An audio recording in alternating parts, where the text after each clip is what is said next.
Good morning. I'm Dominique Ricks. I'm an Emmy Award-winning journalist for Fox 4 News, and it is an absolute pleasure to be with you guys here this morning. Yes, please take your seats. Please stand and join me as we do the Pledge of Allegiance. Flag is to my left or right. I pledge allegiance to the flag of the United States of America and to the republic for which it stands, one nation, under God, indivisible, with liberty and justice for all. Thank you. As we begin our luncheon, I would like to recognize our elected officials and our special guests from some of the area school districts that are served by NICE. Please stand and remain standing when I call your name or the name of your school or school district. I also ask that the audience please hold your applause until every name has been announced. From the Missouri Legislature, State Representative Kevin Corlew. From the Jackson County Legislature, County Legislator Alfred Jordan. From the City of Kansas City, Missouri, Councilman Dan Fowler. Councilwoman Heather Hall. Councilman Scott Taylor.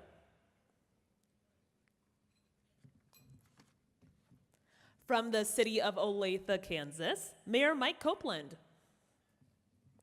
From the Unified Government of Wyandotte County and Kansas City, Kansas, Mayor and CEO David Alvey. From Avila University, Mr. J.T. Cattle, Director of Development. From the Diocesan Schools of Kansas City, Kansas, Mr. J. Dunlap, Principal, and 3 of his students from Bishop Ward High School. From the Belton School District, Mr. Phil Clark, Principal of Belton High School. From the Blue Valley School District, Ms. Kelly Ott, Executive Director for Curriculum, Instruction, and Innovation. Ms. Julie Conrad, Math and Science Teacher at Aubrey Bend Middle School. From the Center School District, Ms. Sharon Ahuna, Principal at Center High School. From the Grain Valley School District, Mr. Everett Shepard and 3 of his students from Grain Valley High School. From the Grandview School District, Mr. Clark Vance and 3 of his students from Grandview High School. From the Hickman Mills School District, Mr. Chris Barker, Vice Principal at Ruskin High School. Mr. Todd Barney, Project Lead, the Way Teacher at Ruskin High School. From the Kansas City, Kansas Public School District, Dr. Jason Strickland, Deputy Superintendent. From the Kansas City Public School District, Dr. Mark Bedell, Superintendent. Miss Jessica Bassett, Principal at Southeast High School. Major Gene Brasino and 3 of his students from Southeast High School. From the North Kansas City School District, Mr. Terry Stone, School Board Member. From the Raytown School District, Mr. Nathan Zier, School Counselor with 3 of his students that attend the Herndon Career Center. And from their respective schools of Lee Summit West High School, Ruskin High School, and Raytown High School. From the Turner School District, Mr. Kevin Levitzo and 3 of his students from Turner High School. All right, please give these current leaders a round of applause.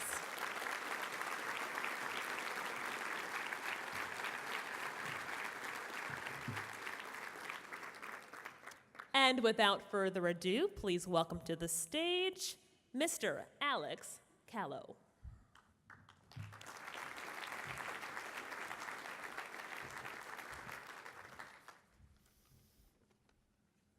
Good morning.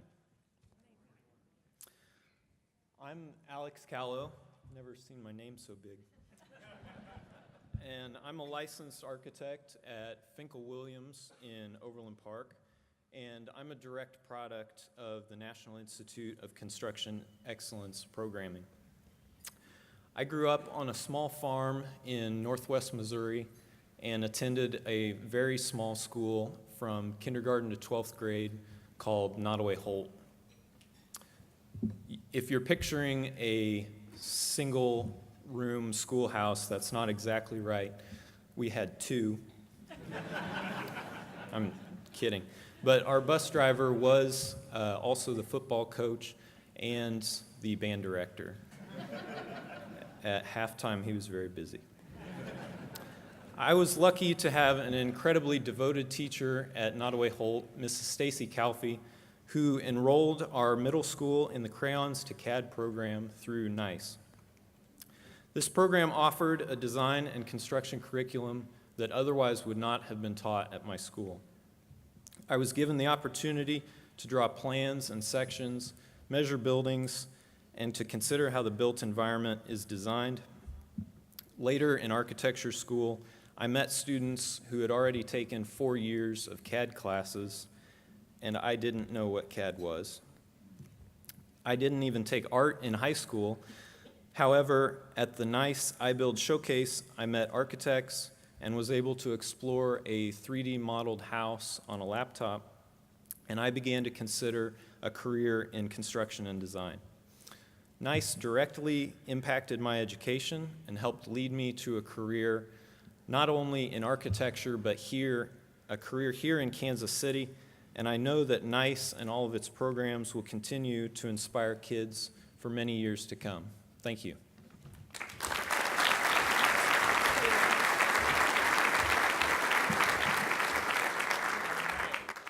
Let's thank Alex again for that testimonial.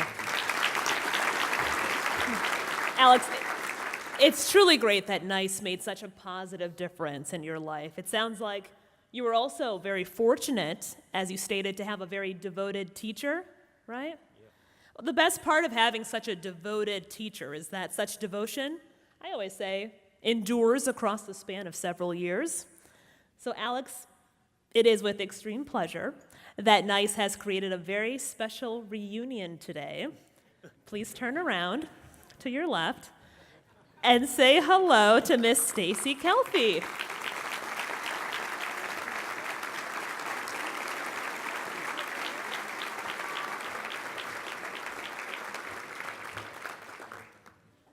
Miss Calfee is all the way here from Northwest Missouri. You drove all the way here just to hear Alex speak. That's amazing. Do you have any words you'd like to say? Not to put you on the spot. If not, it's okay. I'm known to do that. That probably won't be a problem. Well, I guess just to say that without NICE, I'm not sure. I'm sure Alex would have done something amazing because he was always amazing, but I think it was really great for him to have an extra opportunity to see what was out there outside of Northwest Missouri. And the people who've employed Alex are extremely lucky. I know what a great student he is, and I could talk about him all day, but that's not what you came for. So I just want to tell you that he has been an amazing part of my educational life, my professional life, and he was great because this is payback because he surprised me at my retirement last May and made me cry. So that's just a little bit payback. So thank you.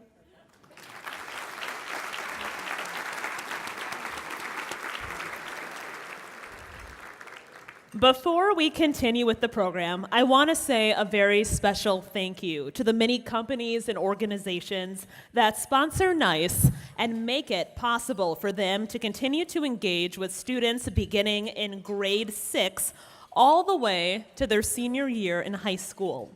Before our meal, you heard about the impact of NICE, and I am pleased to share that each year there continues to be more schools and more school districts taking part with NICE and its many programs each academic school year. While the vast majority of schools that participate are within our local region, as you heard from Alex earlier, there are schools as far away as Nottoway Holt in Northwest Missouri, Bolivar in Southwest Missouri, and Marshall, Sedalia, and Camdenton in Central Missouri, which engage with NICE because they understand the value and need of what NICE offers to its students and the benefit that is realized by the community at large. Without further ado, please welcome to the stage Luke Dietz, McCowan Gordon Construction and President of the NICE Board. Luke.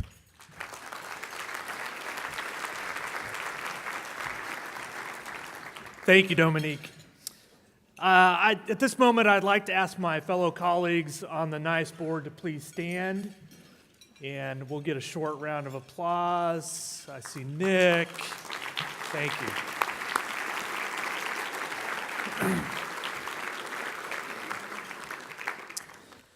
The National Institute for Construction Excellence was founded 20 years ago and has its primary focus to engage with students beginning in the 6th grade and continuing through their senior year in high school, all in an effort to make sure that we're providing access to incredible career opportunities within the construction industry. Whether a student is college-bound or not, there are career paths within construction that many don't, frankly, understand or recognize. We need to make sure that we help the next generation see the value in the leaders that will design and build the built environment of our future. Over the course of any academic year, we interact with school administrators, counselors, teachers, and students in a variety of ways and with over 20 event dates. We offer hands-on interactive curricular programs for both middle school and high school students that are challenging and rewarding for them. We offer educators the opportunity to learn how to best administer the curriculum and also have the chance to interact with skilled trade activities at an actual apprenticeship training facility. We have expanded our senior days from 8 to 13 this year in an effort to expand our programs. These events allow our seniors from high schools across the region access to several apprenticeship training programs to directly interact with the skilled tradesmen and women of our great city. We are also beginning to offer high school students the chance to obtain their OSHA 30-hour certification without leaving the school building, a very important part of the construction industry. At this point, I'm pleased to recognize some of our key partners with this effort that are from the skilled trades. I would ask as I call your name or the representatives that you please stand and remain standing until I've called everybody. The carpenters, iron workers, laborers, painters, glazers, pipe fitters, electrical power workers, power partners, and the United Auto Workers Local 249. Thank you.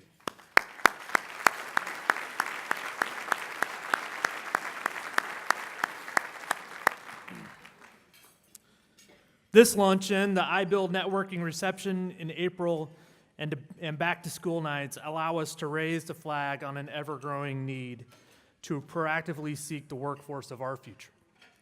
The most widely recognized event we have is the culminating event of the academic year, the iBuild Showcase, where thousands of students, teachers, volunteers, and exhibitors come together at Barter Hall to interact with industry professionals in a host of ways. While at iBuild, high school seniors interested in skilled trades can actually participate in one-on-one interviews with apprenticeship training directors. The work that NICE does is a long-term process, but it cannot happen on its own. We need to continue to increase our impact for our students. And at this moment, I just want to thank you for being with us today, for the contributions of your resources to help make NICE successful and meet the challenge of educating our students about workforce opportunities. It is now my pleasure to introduce today's keynote speaker. Nick Goldstein, a native of New Bedford, Massachusetts, joined the staff at the American Road and Transportation Builders Association, ARTBA, in September of 2004. He's responsible for the oversight and litigation of environmental and regulatory issues affecting the transportation construction industry. Nick works with many of the major environmental statutes impacting transportation improvements, and he also handles association-related legal issues for ARTBA and coordinates the ARTBA Political Action Committee. Prior to joining ARTBA, Nick worked as an associate with the law firm of Van Ness Feldman. He graduated from Hobart College with a BA degree in environmental studies. He earned a law degree from Vermont Law School in South Royalton, Vermont, where he was a member of the Vermont Law Review.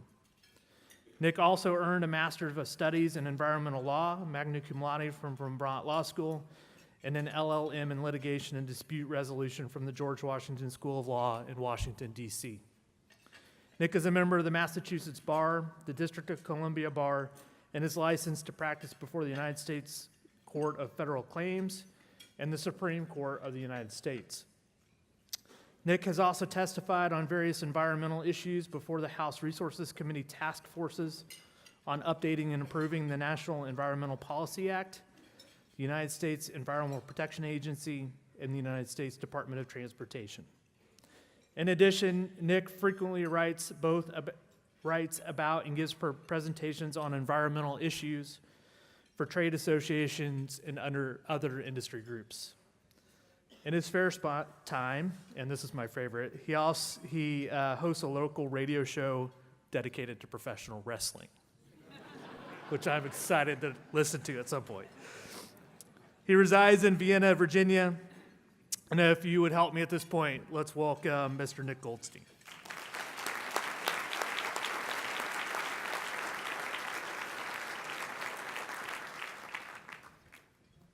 And I actually did a little bit of research, so the two most famous professional wrestlers from the Kansas City area are the natural Hacksaw Butch Reed, who actually fought against Hacksaw Jim Duggan over the Hacksaw nickname, and Curtis Hughes. So, you know, there's a proud wrestling tradition here in Kansas City.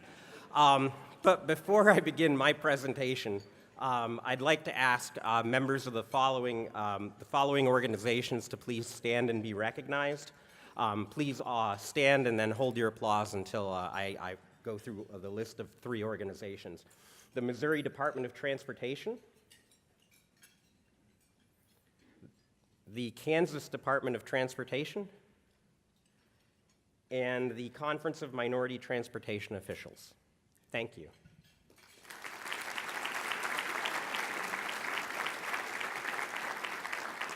And one more before I start my presentation, because it was way too long of an introduction of me, so I feel like I have to recognize a bunch of other people that are more important than me.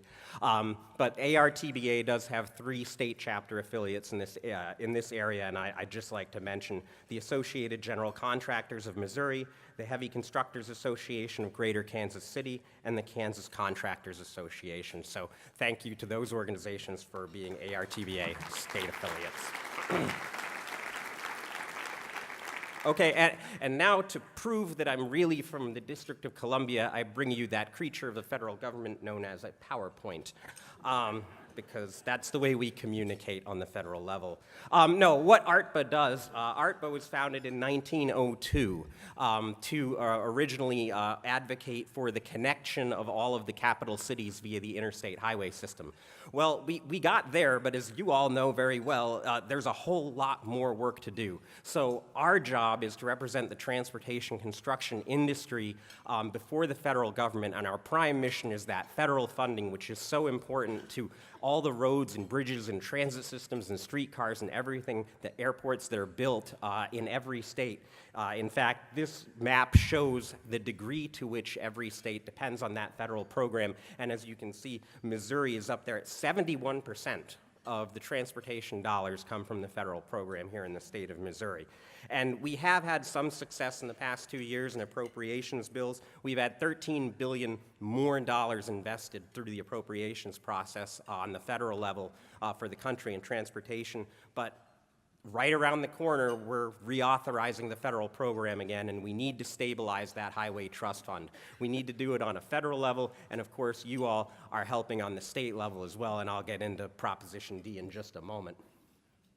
But what does transportation do for us? Well, I think that's what we need to be talking about, and also for the students that are here as well, so that you know just how important transportation construction is. We're talking jobs, we're talking GDP growth, we're talking a host of very real benefits, but let's put some numbers to that. We're talking $254 billion, accounting for 1.6% of the total gross domestic product of the country. Billion with a B. That is a lot of money coming from transportation construction. And $508 billion in total economic activity across the country associated with transportation construction. This is important stuff. And when we get right down to it, 4 million jobs. 4 million jobs. We help keep the country running, and it's important to let people know that story. And that's just directly involved in the construction of the roads and the bridges. But once those are built, of course, you bring economic activity to the region. And so when you think about it like that, you're talking about 63 million jobs dependent on transportation construction activity. But beyond that, there's more important things to think about: safety. We continue improving our road systems, our bridges, we make them safer, and we make sure that that graph right there, and I should note that this presentation will be posted so that you can all receive it, so don't worry that there's not going to be a test later or anything. But the more we invest in the infrastructure system, the safer it becomes, and that saves lives, and that can't be overstated. Now, Missouri directly, the benefits of transportation to Missouri, directly supports almost 80,000 jobs, and workers earn about $2.9 billion annually, $526 million in revenue from state and local taxes, and more than 1,250,000 jobs are dependent on the Missouri transportation system, generating more than $45 billion.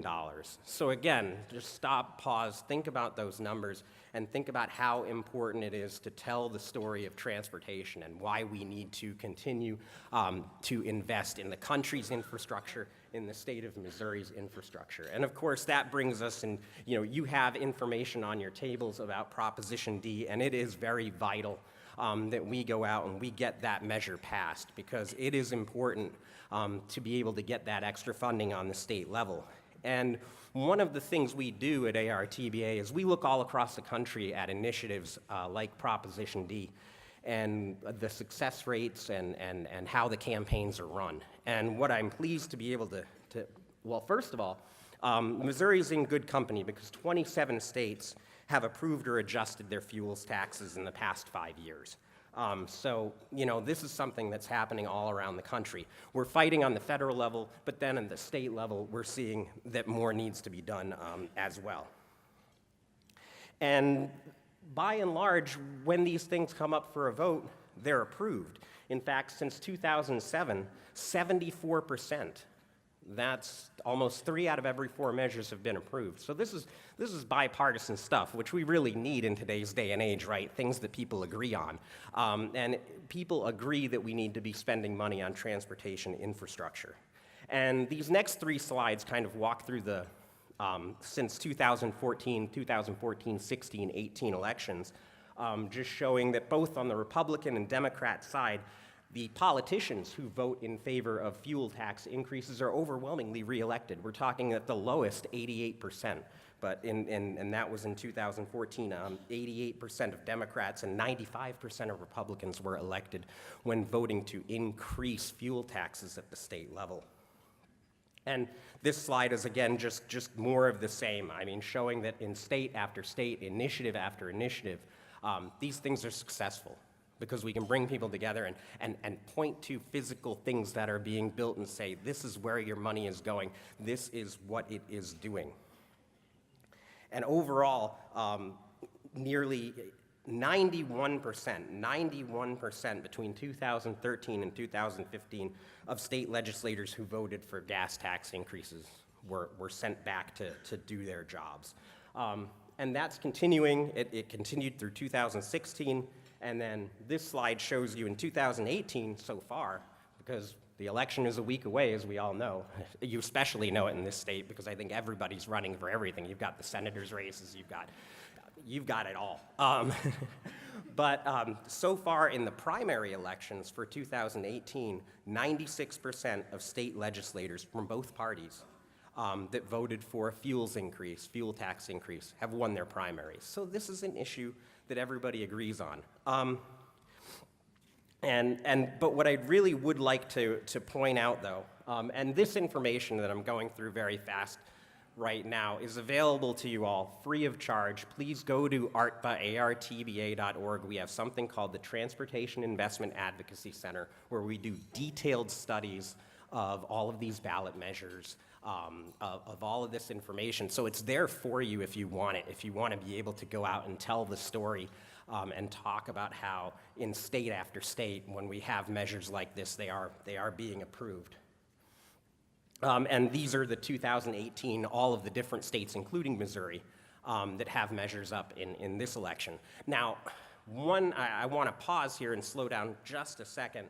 I would ask you all, obviously in a week, we want to go out, we want to pass Proposition D.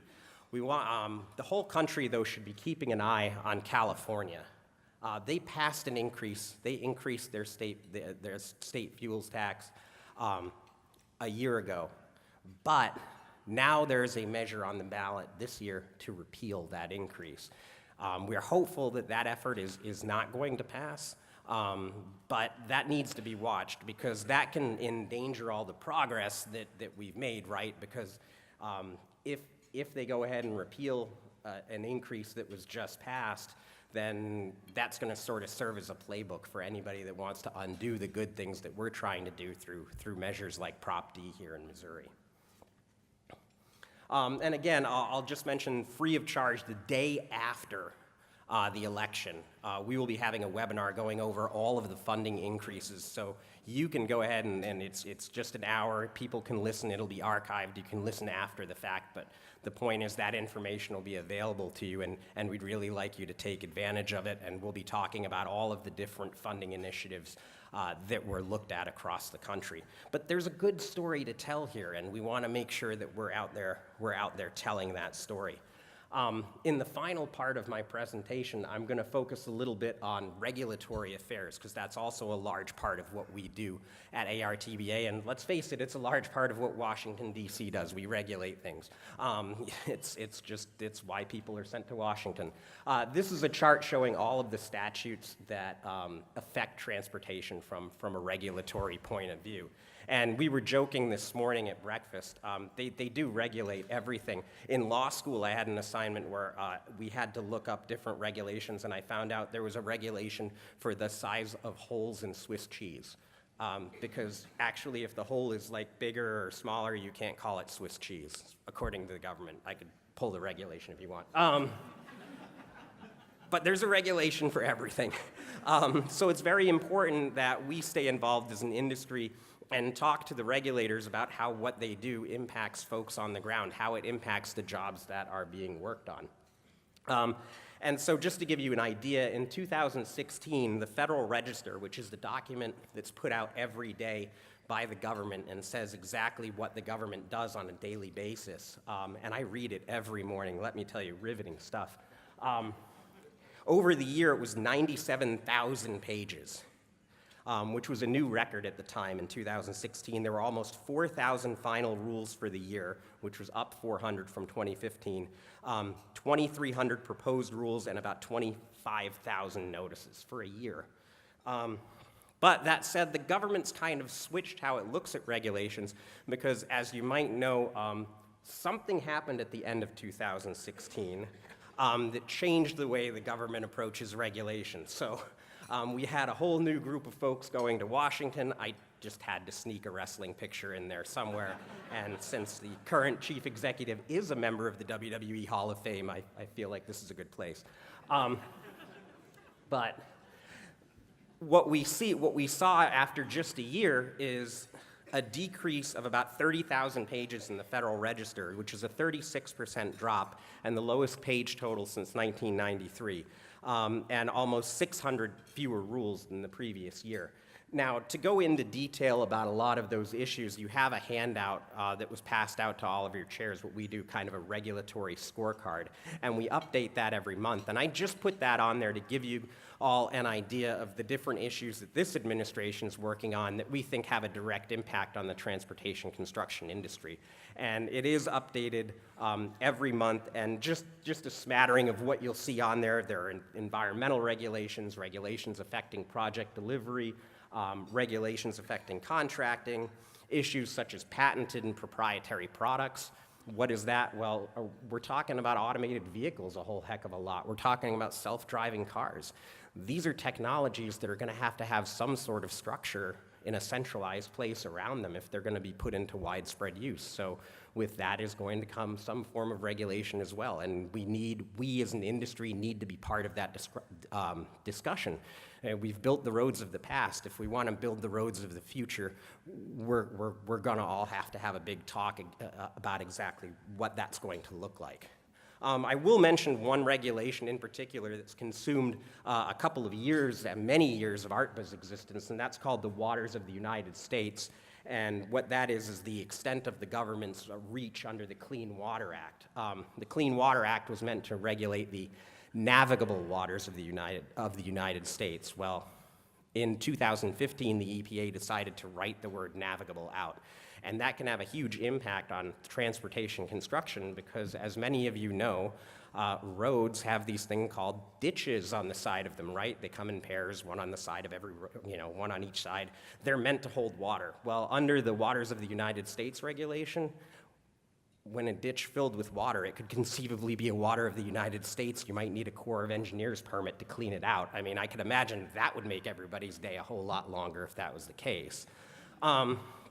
And to give you an idea of just how much of an increase of jurisdiction that would be, this is the state of Kansas, which is pretty close here. I use Kansas because they have the best illustration of the point I'm about to make. They went out and did a map of all of what everybody would agree would be under the jurisdiction of the Clean Water Act. Nobody's arguing this. You know, rivers, streams, wetlands, things like that. Everything that we all agree on. Well, that's where we are.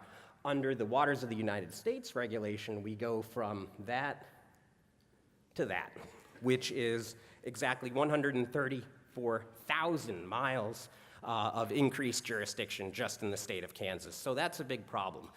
The current administration is in the process of repealing this rule and issuing a clearer rule, which we hope will reform the state-federal partnership in terms of federal jurisdiction to a more reasonable level. But they're still working on coming out with that. But that just to give you an idea of sort of a hot-button issue that we're working on.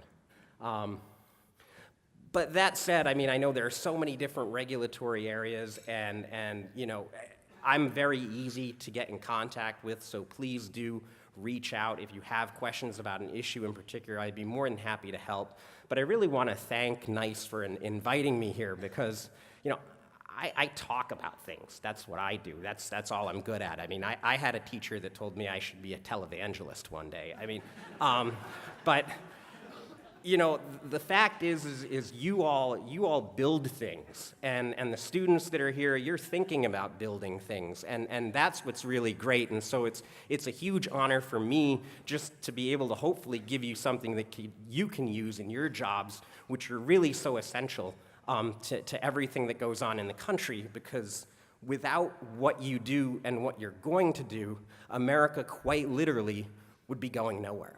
So thank you.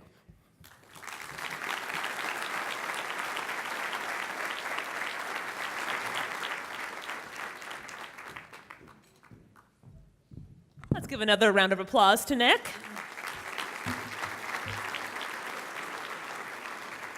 All right, Luke Dietz and I are going to draw some prizes. Who's feeling lucky? One person, two people. That's it? Okay, well, we have 4 prizes to give away, I'm told. So first we're giving away an M18, M12 wireless job site speaker donated by Milwaukee Tool. Did everyone put their business card in this container? If not, it's too late.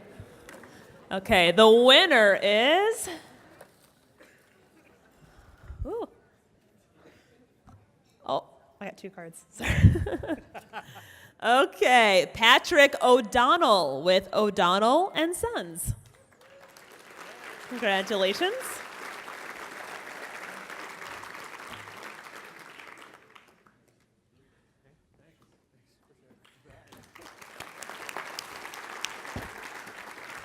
Okay, second, we have a weekend package. The package includes one complimentary 2-night stay with complimentary breakfast buffet and 2 complimentary valet parking tickets at the New Hampton Inn, Kansas City, located at 801 Walnut Street, a $100 gift card to Bristol Seafood Grill, 2 tickets for any 2019 performance at the Lyric Opera, and 4 passes to the Dinosaurs Revealed exhibit at Union Station.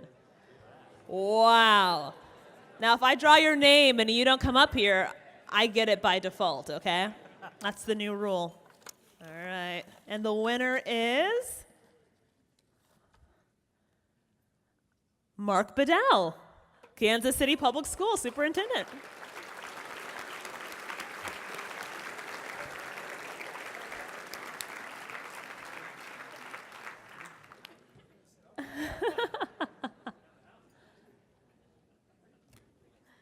And next we have, finally, there's only 3 prizes.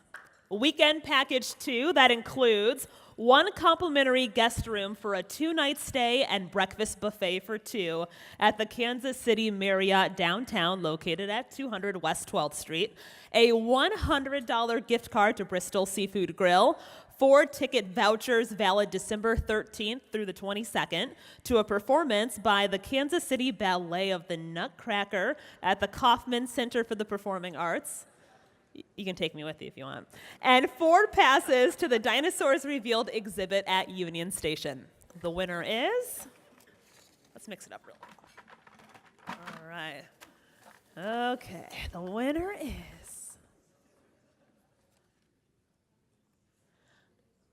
John Westerhouse. Am I saying that correctly? Arnold, Newbold, Winter, and Jackson. Congratulations.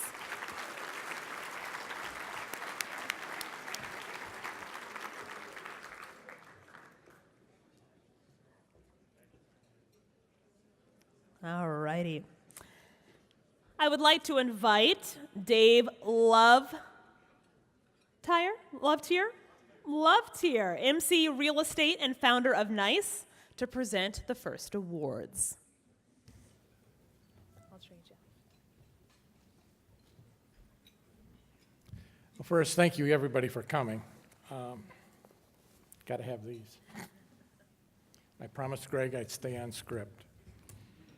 All right, this award is presented to the person or entity who has exhibited exemplary leadership and/or advocacy in the area of educating youth regarding the positive career opportunities that exist in the construction industry. This person or entity has accomplished this by actively participating in the promotion and utilization of the NICE curriculum and/or its other programs, thereby increasing the awareness of these career opportunities, which in turn promote a diverse, well-trained workforce for the future. The need to attract young, diverse workforce is paramount to the economic sustainability of the Kansas City region. It can be said that this recognition is a pivotal role that University of Central Missouri, formerly known as the Central Missouri State University, played in the formation of NICE over 20 years ago. UCM has been and continues to be a great example highlighting the opportunities that exist in the construction industry by its efforts to increase the awareness of these career opportunities through education of our youth, which it promotes a diverse, well-trained workforce. In 1998, the faculty at the Construction Management Department recognized that many children chose careers while in middle school.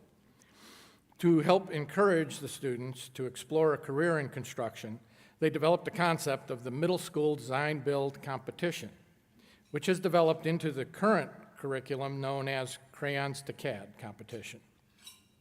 At that time, schools from local Warrensburg had about 500 students participating, with my involvement on the department's advisory board. We were able to get the university to take a chance and expand the program by moving the competition to Kansas City's Union Station. From that point on, the programs have expanded to include high school, and now in each academic year serve thousands of students in many ways throughout the entire Kansas City region and well beyond. During all these years, University Construction Management Department maintained a great relationship with NICE and continues to help us engage the students. Please help me in welcoming Dr. Kyle Larson, Program Coordinator for UCM's College of Technology. Kyle?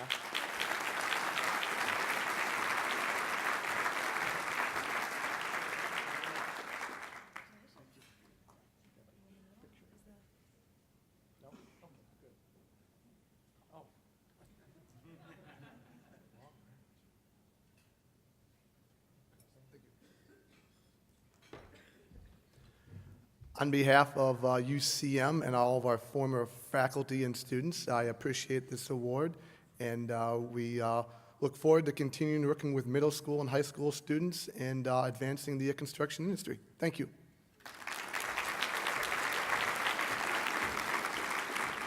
Thank you, Kyle, and thanks for helping get this started. Without them, none of this would have happened, really. It was great. Next, I'd like to introduce Paul Neidline, who will present our next award. Paul?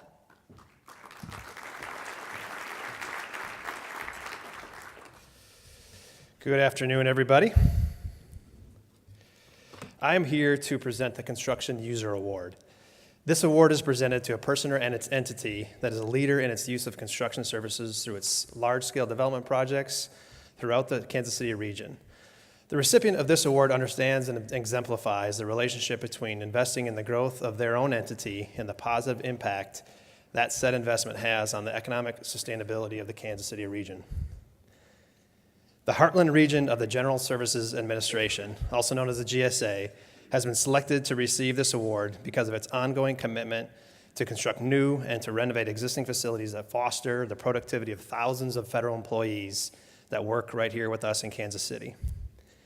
Some of those projects over the years include over $600 million design and construction of the NNSA facility, the National Security Campus in South Kansas City, a $200 million environmental remediation, demolition, and adaptive reuse of the old Bannister complex that many of those folks moved out of, an investment of more than $280 million over 14 years at the Bowling Federal Building, and of course, the IRS campus, Whitaker Courthouse, and their own offices. They just moved all those people from Bannister into 2 Pershing Square not too long ago. That was just one more step in revitalizing the Crossroads area in downtown Kansas City. The GSA is also underway on a project valued over $50 million to renovate the 2306-2312 East Bannister Federal Building in South Kansas City. Looking ahead, the GSA has secured preliminary approval for a multi-million-dollar project to remediate the Hardesty Federal Campus in northeast Kansas City, and subject to some congressional appropriations in the near future, hopefully we'll see some funding for some exterior renovations at that Whitaker Courthouse, as well as the 8930 Ward Parkway building in South Kansas City. So it wouldn't be appropriate to not recognize so many of the leaders of the GSA over the years that have had such a big impact on that organization and on a lot of these projects. Some really great individuals. Most recently, Jason Klum, Brad Scott, and the late Woody Overton. A round of applause for those 3 great people.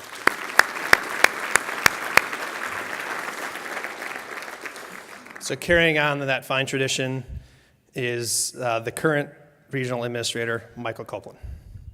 Please help me recognize and welcome to the stage the Honorable Mike Copeland, the regional administrator of the GSA and also the mayor of Olathe, Kansas.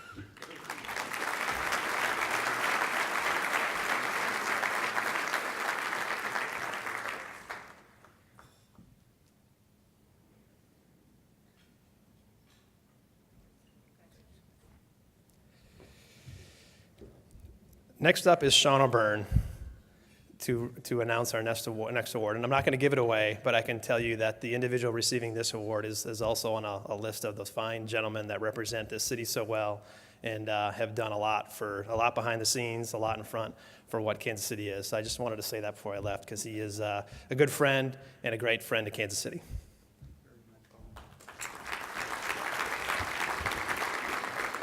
Good afternoon. This award is presented to a person or entity that has worked tirelessly to provide the necessary mechanisms, either directly or through their sphere of influence, to enable new construction and/or the rehab of existing structures, thereby promoting and increasing the economic sustainability and enhancement of the quality of life in the Kansas City region. Mike Burke is the director and CEO of Michael Burke LLC law firm in Kansas City. He's a lifelong Kansas City resident. He received his undergraduate degree in history from Georgetown University in 1970 and his Juris Doctorate from Georgetown University Law Center, where he was research editor for law and policy in international business. Now, this is where it might get a little bit uncomfortable because I've been asked to read his accomplishments. So you guys might want to take a bathroom break because this is going to be long. Get comfortable. Mr. Burke recently served as chair of the Mayor's Task Force for the Arts, which drafted KCMO Arts Convergence, becoming a 21st century cultural center.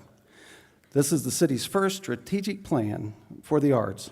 The report led to the creation of the Office of Culture and Creative Services, as well as the Kansas City Film Office. Mr. Burke currently serves as the board of directors for the Missouri Arts Council. Mr. Burke is active in the rapidly developing Kansas City tech community. He was appointed by Mayor James as co-chair of the Mayor's Bi-State Innovation Team, a task force charged with developing strategies for the use of new fiber technology in Kansas City. He also serves as the co-chair of the Advisory Council for KC Digital Drive, a program to implement strategies for the growth of the Kansas City area, a leading tech center. Mr. Burke chaired the Launch KC Initiative, a program of the Kansas City Economic Development Corporation and the Downtown Council to assist small and medium-sized tech companies. He is a member of the Missouri IT Council and the Advisory Committee to the Digital Sandbox, a proof of concept center started with the leadership of the University of Missouri, Kansas City. Government Technology Magazine also recently named Mr. Burke as one of the top 25 doers, dreamers, and drivers for 2014. Mr. Burke has also served in a variety of capacities on behalf of the City of Kansas City, including 1st District City Councilman, Chair of the Public Improvement Advisory Committee, Chair of the All-American City Committee, Chair of the Kansas City River Fest, Board of Directors of the Convention and Visitors Association, the Chair of the Kansas City Port Authority, and an honored member of the Downtown Council. Kansas City Magazine recognized Mr. Burke's legal achievements for several years in a row with the super lawyer designation as top attorney in the category of government, cities, and municipalities. Mr. Burke has also received recognitions by Best Lawyers in America in the category of planning and zoning. Mr. Burke has given a new meaning to the word tenacity. As a partner in the development of the 800-room Convention Center Hotel located at 16th and Wyandotte, adjacent to the Kansas City Convention Center and across the street from the Kauffman Center for the Performing Arts, his unwavering commitment to making Kansas City's newest convention hotel a reality, an effort that has spanned over 7 years, was unparalleled. So many people said it could not be done and abandoned the effort. He knew then, and still knows today, that the lack of this new hotel was creating a barrier to the city being able to attract more and larger conventions. This new hotel, with its 800 rooms and banquet space, makes complete the efforts started by former Mayor Kay Barnes and finished by our current Mayor, Sly James, to create a downtown environment that is, in of itself, a desired destination. KC Hotel Developers, LLC, plans a 2020 groundbreaking for the new hotel. Ladies and gentlemen, if you would, please put your hands together and welcome to the stage a wonderful man, a great Irishman, the Honorable Mike Burke.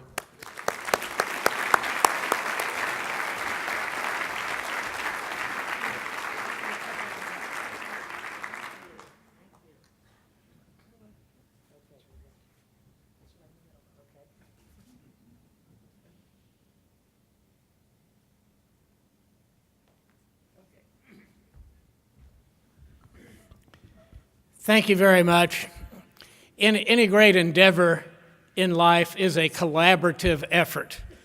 Those things we succeed at are the result of a lot of people. This new convention hotel is one such endeavor. I wish I could thank personally right now all of those who have contributed to that, but that would keep us here past the noon hour. So thank you very much. Much appreciated.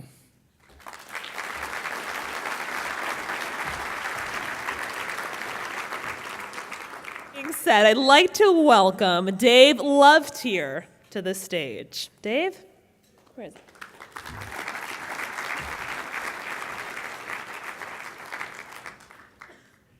Well, good afternoon. As you know, my name's Dave Lovetier. In 1998, I served as the project executive overseeing the construction of the 8.1 million square foot of buildings and garages that comprise the Sprint campus in Overland Park. Each day it became harder and harder to find qualified workers to fulfill the workload on the project, which required close to 2,000 workers. Even with large incentives, giving away trucks, and awards for workers who stayed on the project, and the prestige of working on the largest construction project in the world at that time, we could not find enough bricklayers in the United States to lay the 7,501,126 bricks that needed to manually be put in place. This created the need to secure some green cards and go into Canada to recruit bricklayers. The lack of enough domestic skilled bricklayers and the fact that the earnings were not just leaving the region, but the country made it evident that something needed to be done. That same year, I raised the critical issue while serving on the Board of Advisors for the Construction Management Program at the University of Central Missouri. A professor in the Construction Management department emphasized that most people start to investigate and choose careers while in middle school. In order to encourage middle school students to look at the possibilities of careers in construction, we began the effort to establish the middle school design build competition. This currently is called Crayons to CAD. This curriculum led to the formation of the predecessor organization that in time became the National Institute for Construction Excellence. This is why every brick is so important. Each student that NICE engages and influences helps to place the next brick into the woven pattern of the Kansas City built environment. NICE needs to continue informing our future workforce about the great careers within the construction industry and encourage the local brains and brawn to be the ones to design and build the built environment. This is truly the way to an economically sustainable Kansas City region. With a continually aging workforce, the need to attract young people, our future workforce, is not only growing, but the need each year to replenish the workforce is here to stay. As NICE celebrates its 20th year, and as I, as founder, am about to retire and resign my position on the NICE board, my colleagues on the board decided this is the time to begin building an endowment for the future. Although I did not seek it, I am honored to have my name on this endeavor as a way to remain affiliated with this organization to help it through the next 20 years and beyond. In front of you at your tables, you'll see two versions of the brochure for which is being unveiled today. There are full brochures at your table for those who want to become founding members, which is this one, and a smaller brochure for those of you who want to consider it for a while. You are always welcome and encouraged to contact NICE to gain more information. Please consider being a part of this meaningful effort and make an enduring impact on the lives of Kansas City area students for the decades to come. The need to cultivate the future workforce is significant and ongoing. Your contributions will help make a better place in Kansas City. At this time, I would like to introduce three retired gentlemen who helped in the early years and have not only joined us here today, but have stepped up and are moving the first to join this legacy society. I ask to stand, please, Gary Kemp and Leroy Lutz. You guys here? Thank you, guys. The significance of the bricks now is the time to help NICE continue its work by joining this legacy society and helping us reach the meaningful goal of $7,501,126. Each dollar that goes into the Legacy Society is a brick. A dollar per brick will build the future workforce here in Kansas City.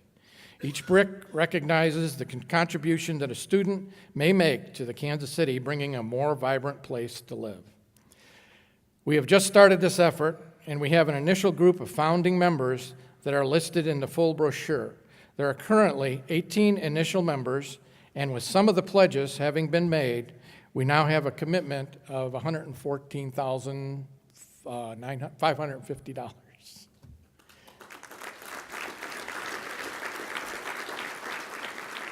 So I'd like to thank those that are considering, those that have already pledged, and thank you, Mary, very much for all your participation today, and to all of you for your past participation. This needs to continue, and I think we've got plenty of momentum, so keep it up. Thank you.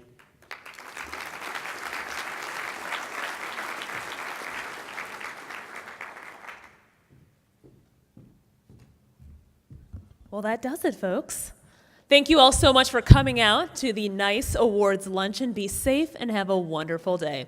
Thank you very much.